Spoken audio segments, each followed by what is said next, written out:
Ou santos ou nada mais queremos ser. Ou santos ou nada. Paz e alegria. Hoje é dia 23 de setembro e recordamos um beato brasileiro, o Beato Francisco de Paula Vitor. Filho de Dona Lourença Justiniana de Jesus, Francisco de Paula Vitor foi batizado 8 dias após o seu nascimento.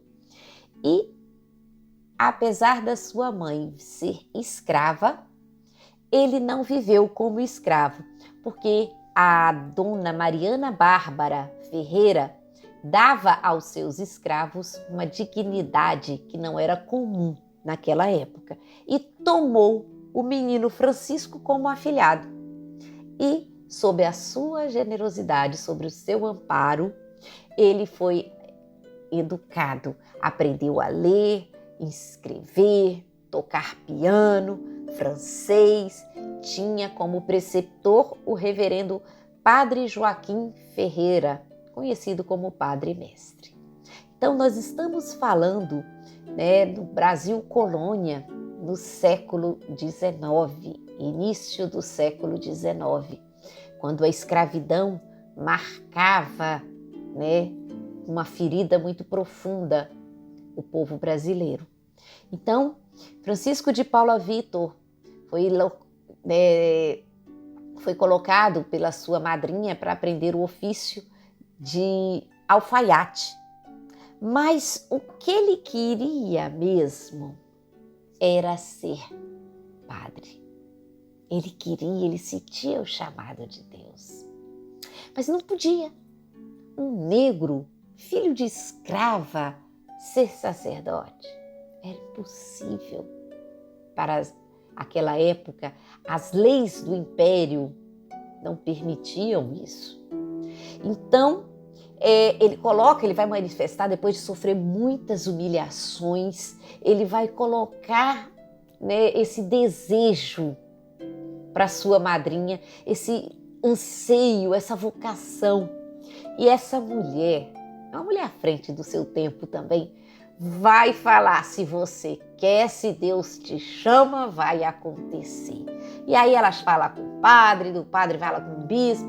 Eu sei que tem toda uma história muito bonita, que vale a pena você ler o livro da vida do Beato Francisco de Paula Vitor, porque vai ver como Deus age. Deus age contra aquilo que é impossível. A gente recorda sempre aquelas palavras do anjo a Maria, porque para Deus nada é impossível. E mesmo com todas essas dificuldades, filho de escrava, de pai desconhecido, como dizia, mãe solteira, ele vai superar, com a graça de Deus, todas as dificuldades legais e canônicas e vai ser acolhido no seminário na cidade de Mariana. Ali, em 1849, ele entra como seminarista. Ele vai ser ordenado sacerdote em 1851, com a idade de 24 anos. E sua primeira missa foi na cidade de Campanha, sua cidade natal.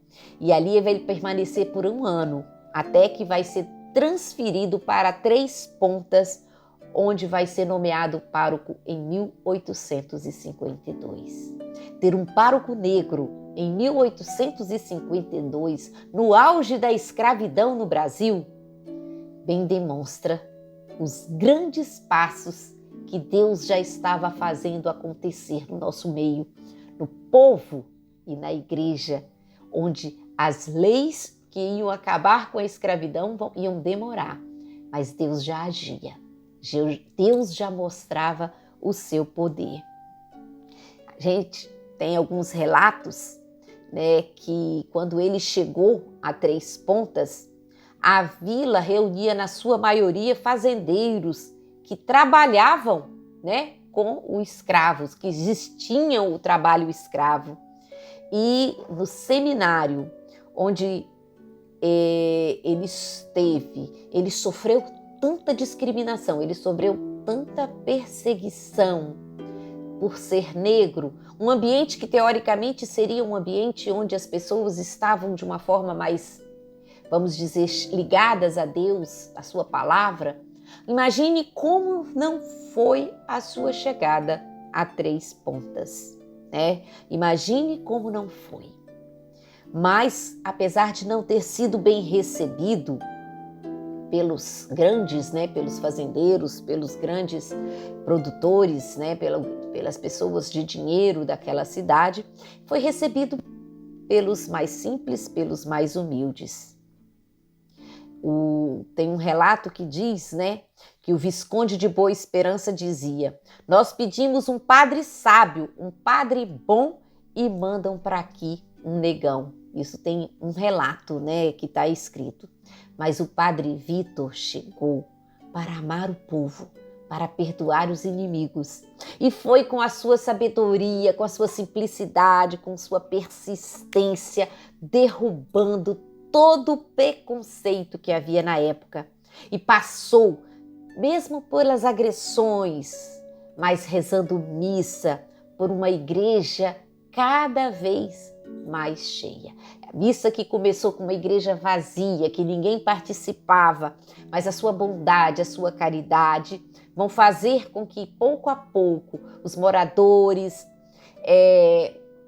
até os mais poderosos, aqueles mais ricos, aqueles que estavam, né, vivendo através da escravidão, ele passou a ser conhecido como o lendário Padre Negro de Três Pontas.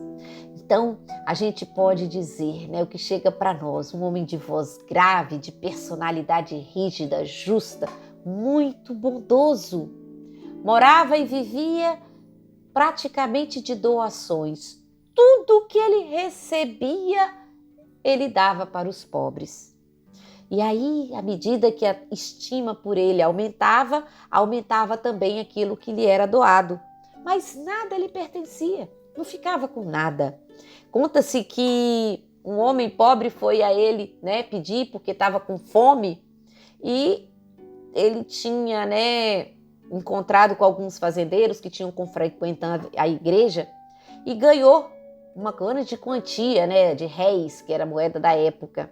O envelope com o dinheiro que estava no bolso, do mesmo jeito que entrou, ele nem olhou o que tinha. Ele deu para aquele homem. E aí, quando o homem abre aquilo e vê a quantidade que tinha, volta correndo para devolver. E ele disse: eu lhe dei o que tinha, não quero de volta, fique com tudo. E tem relato que a própria pessoa que trabalhava com ele, né, a cozinheira da casa dele, falava assim: Padre Vitor, mas a gente também precisa comer, o senhor dá tudo. Mas o senhor, eu que trabalho aqui, nós também precisamos comer. Então, era esse homem à frente do seu tempo, né? Negro, filho de escrava, que nasceu escravo e se tornou o primeiro sacerdote negro do Brasil. As crianças o adoravam e teve um momento da vida dele, né, que ele fundou escola, ajudava as crianças, reuniu os filhos de gente simples junto com os filhos das pessoas ricas e juntos estudavam e juntos caminhavam e juntos ele evangelizava. Então, Padre Vitor deixa esse testemunho.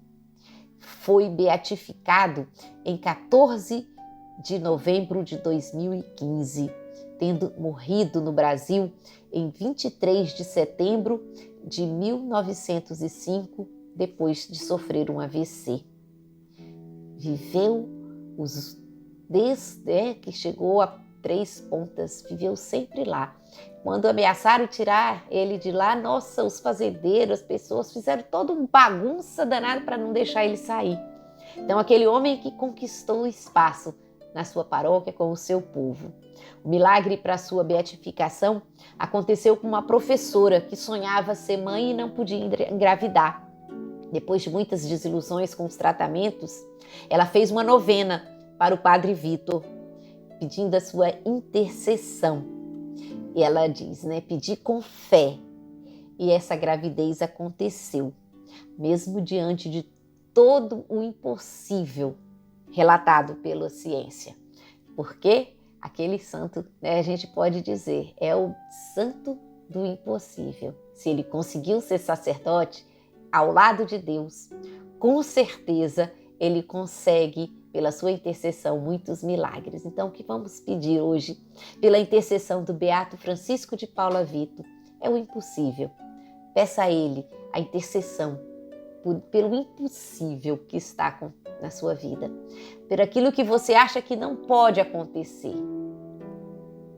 Ele não poderia ser sacerdote, mas Deus o fez. Então, pela intercessão do Beato Francisco de Paula Vito, vamos pedir que Deus realize o impossível em nossas vidas.